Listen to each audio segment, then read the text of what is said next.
देखेंगे तो ये कहानी आपको सच में रुला देगी। एक बार माता पार्वती ने भगवान शिव शंकर से पूछा, ऐसा कौन सा श्रेष्ठ तथा सरल व्रत पूजन है जिसे मृत्यु लोक के प्राणी आपकी कृपा सहज ही प्राप्त कर लेते हैं। तब उत्तर में शिवजी ने पार्वती को कहा, शिवरात्रि के व्रत का विधान बताकर यह कथा सुनाई।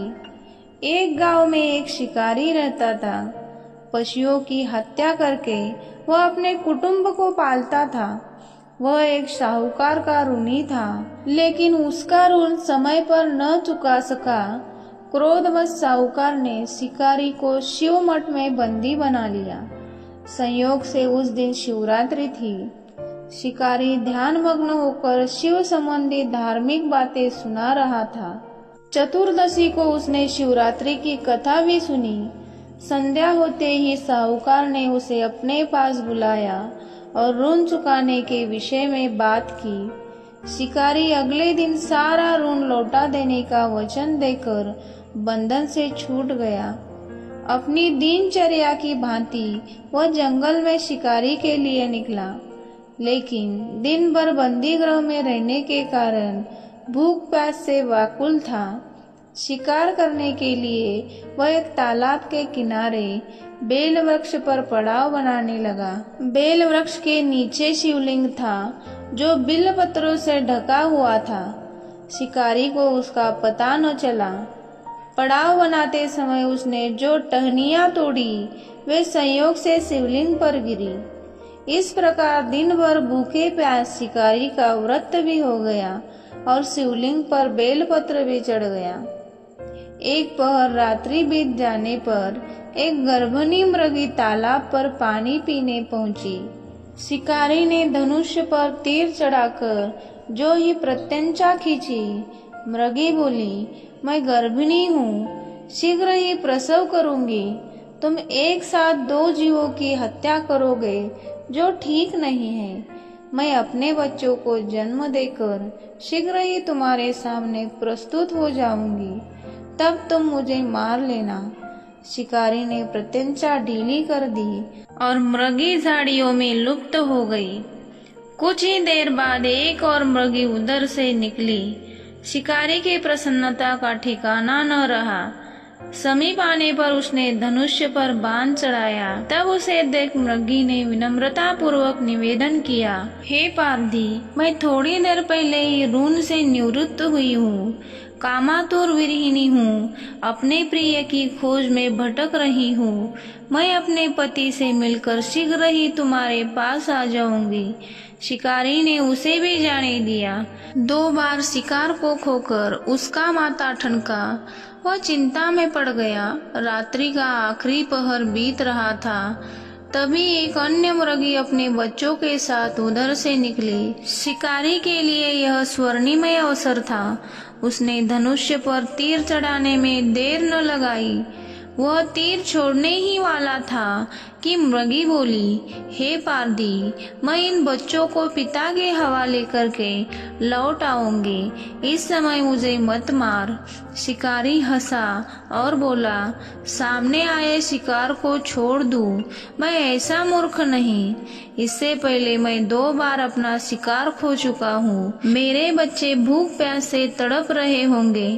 उत्तर में मृगी ने फिर कहा, जैसे तुम्हें अपने बच्चों की ममता सता रही है, ठीक वैसे ही मुझे भी। इसलिए सिर्फ बच्चों के नाम पर मैं थोड़ी देर के लिए जीवदान मांग रही हूँ। हे पारधी, मेरा विश्वास कर।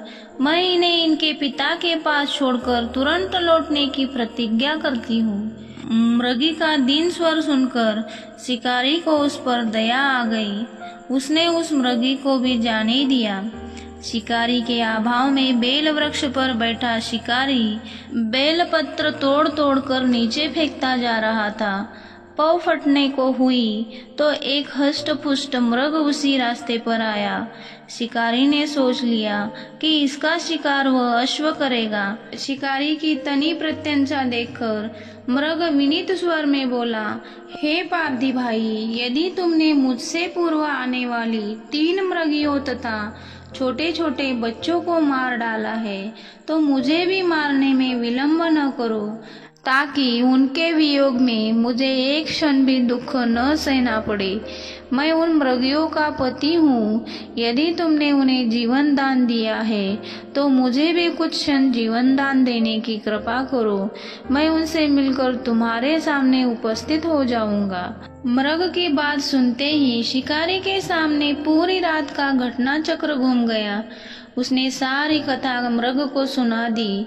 तब मृग ने कहा, मेरी तीनों पत्नियां जिस प्रकार प्रतिज्ञाबद्ध होकर गई है, मेरी मृत्यु से अपने धर्म का पालन नहीं कर पाएगी।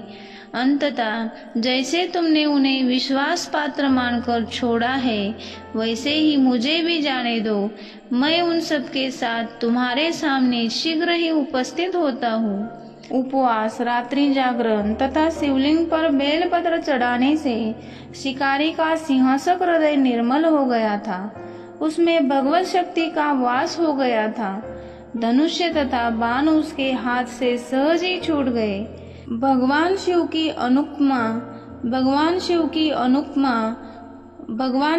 अनुपमा से उसका हिंसक हृदय कारुणिक भावों से भर गया। भगवान शिव की अनुपमा से उसका सिंहासक हृदय कारुणिक भाव से भर गया। वह अपने अतीत के कर्मों को याद करके पश्चाताप की ज्वाला में जलने लगा। थोड़ी ही देर बाद मृग सपरिवार शिकारी के समक्ष उपस्थित हो गया, ताकि वह उनका शिकार कर सके। किंतु जंगली पशुओं की ऐसी सत्यता, सात्विकता एवं सामूहिक प्रेम भावना देखकर शिकारी को बड़ी ग्लानि हुई। उसके नेत्रों से आंसुओं की झड़ी लग गई। उस मृग परिवार को न मारकर शिकारी ने अपने कठोर हृदय को जीव हिंसा से हटाकर सदा के लिए कोमल एवं दयालु बना लिया। देवलोक के समस्त देव